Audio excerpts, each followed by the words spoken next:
Welcome to my channel, Jana's Bilingual Bridge. Today is January 12, 2026. Are you ready to learn more Filipino language? Well, let's start. How much? Tagpila in Visayan. Magkano in Tagalog? How many? Pila ka buok in Visayan. Ilan in Tagalog? Price. Presyo or kantidad in Visayan. Presyo in Tagalog.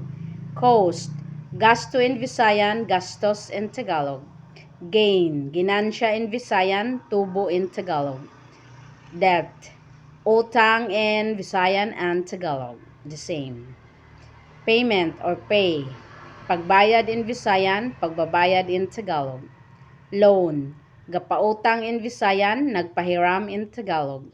Paid, gibayaran na in Visayan, binayaran na in Tagalog. Borrow, manghulam in Visayan, manghiram in Tagalog. Alright, this is all for today and have fun learning. Don't forget to hit the subscribe button. Have fun learning and don't forget to like and share. And see you in my next video.